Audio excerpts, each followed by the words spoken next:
ഇന്ന് നമുക്കൊരു ചോക്കോബാറൊക്കെ കഴിച്ചു തുടങ്ങിയാലോ? ഇന്ന് വാപ്പി വന്നപ്പോൾ ചോക്കോബാർ വാങ്ങിച്ചുകൊണ്ട് വന്നു. വാപ്പി വന്നതേ ഇവളെ കൊണ്ടുവിടാൻ വേണ്ടിയിട്ടാണ്. ഇത് മാമാടെ മോള് വന്നപ്പോൾ ഞങ്ങൾ വിചാരിച്ച് ബീച്ചിൽ കൊണ്ടുവന്നു. ഇവിടെ ഞങ്ങളുടെ വീടിൻ്റെ അടുത്തുള്ളത് വഴിനാത്തുരുത്ത് ബീച്ചാണ്. സോ ഞങ്ങൾ വിചാരിച്ച് വഴിനാത്തുരുത്ത് ബീച്ചിൽ പോകാമെന്ന്. അങ്ങനെ പോകാറില്ല എപ്പോഴും ഒന്നും, വല്ലപ്പോഴും ഒക്കെ. അപ്പോൾ അവൾ വന്നപ്പോൾ അവളെ കൊണ്ടുവന്ന് വിചാരിച്ചു. അവൾക്ക് അതിൻ്റെ സന്തോഷത്തിൽ ഇവിടെ കിടന്ന് തുള്ളിച്ചാടുമായിരുന്നു. ഇടയ്ക്ക് വഴിനാത്തുരുത്ത് ബീച്ച് വരുമ്പോൾ അധികം ആരും കാണത്തില്ലായിരുന്നു. ഇപ്പോൾ പിന്നെ അത്യാവശ്യം ആൾക്കാരൊക്കെ വരാറുണ്ട്. ഇപ്പോൾ ഇവിടെ പാനിപ്പൂരിയും പിന്നെ ഒരു ഹോഴ്സ് റൈഡിങ് ഒക്കെ ഉണ്ട്. ഇവൾക്ക് കുതിരയുടെ പുറത്ത് കയറണമെന്ന് പറഞ്ഞ് തുള്ളിച്ചാടിയൊക്കെ നിന്നെയായിരുന്നു. അപ്പോഴത്തേക്ക് അവിടെ ഒരാൾ ഹോഴ്സ് റൈഡ് ചെയ്തു. അയാൾ റൈഡ് ചെയ്ത് പോകുന്ന കണ്ടപ്പോഴത്തേക്ക് പേടിച്ച് കിടന്ന് ബഹളം വെച്ച്. പിന്നെ കയറിയില്ല. ആ കുതിരയാണെങ്കിൽ കടലിലോട്ട് നോക്കി അങ്ങ് ഓടുമായിരുന്നു.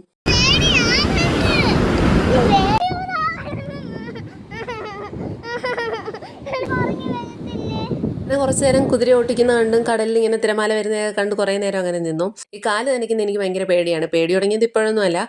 ഏകദേശം 4ാം ക്ലാസ്സിൽ പഠിക്കുന്ന സമയത്താണ് ഞാനും ഉമ്മിയും ഇക്കായും കൂടെ അഴീക്ക് ബീച്ചിൽ വെച്ചിട്ടിങ്ങനെ കാല് നനയ്ക്കാൻ നിൽക്കുമായിരുന്നു. അപ്പം തിര വന്ന സമയത്ത് തന്നെ ഉമ്മി തിരിഞ്ഞു നോക്കി. തിര വന്നടിച്ച് ഉമ്മി മറിഞ്ഞു വീണു. അന്ന് തൊട്ട് എനിക്ക് പേടിയാണ്. പിന്നെ അതിന് ഇറങ്ങിയിട്ടേ ഇല്ല. അങ്ങനെ ഞാൻ പേടിച്ചു പോയെങ്കിലും ഉമ്മി പക്ഷേ പേടിച്ചൊന്നുമില്ല. ഉമ്മി പിന്നെ ഇറങ്ങിയായിരുന്നു. ഇതിപ്പോൾ ഞങ്ങൾ തിരിച്ചു പോവാണ്. ഇതിപ്പോൾ പാനിപ്പൂരി വാങ്ങിക്കാൻ വേണ്ടിയിട്ടാണ് ഓടുന്നത്. അവൾക്ക് പാനിപ്പൂരി വേണമെന്ന്.